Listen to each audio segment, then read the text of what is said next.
दिसंबर हा पावन है बाबा पावन है। गुरु 18 दिसंबर हा पावन है बाबा पावन है।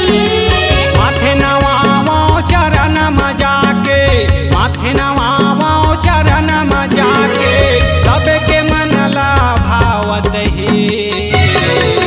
गुरु 18 दिसंबर हा पावन है बाबा पावन है। गुरु 18 दिसंबर हा पावन है बाबा पावन है।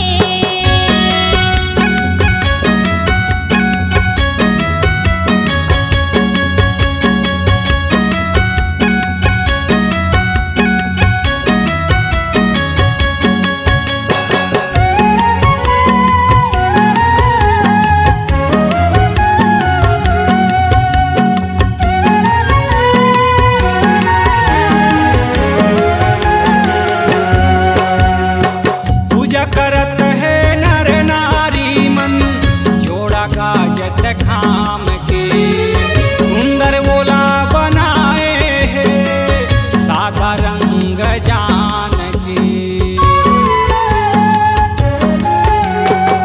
पूजा करत है नर नारी मन जोड़ा गाजत खाम के सुंदर बोला बनाए है सादा रंग जान के। गाँव गलियवारा पारा गाँव गलियवारा पारा नाचा पंथी भावत है।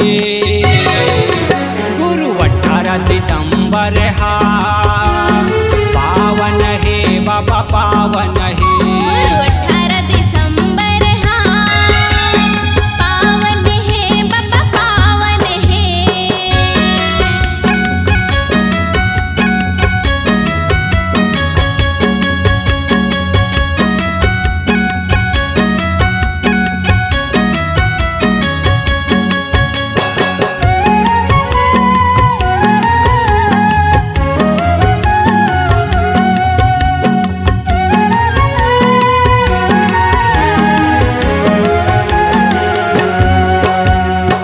दुनिया के दुखिया सुखिया मन के दिल में खुशी समावत है। गाँव गलियां जोर लागे मंगल पंथी गावत है। हाँ, दुनिया के दुखिया सुखिया मन के दिल में खुशी समावत है। गाँव गलियां जोर लागे मंगल पंथी गावत है।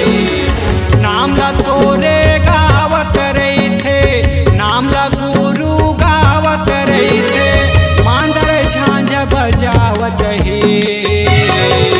गुरु 18 दिसंबर हा पावन है बाबा पावन है। गुरु 18 दिसंबर हा पावन है बाबा पावन है। माथे नवावो चरण में जाके माथे नवावो चरण में जाके सबके मन ला भावत है। गुरु 18 दिसंबर हा पावन है बाबा पावन है। गुरु 18 दिसंबर हा पावन है बाबा पावन है।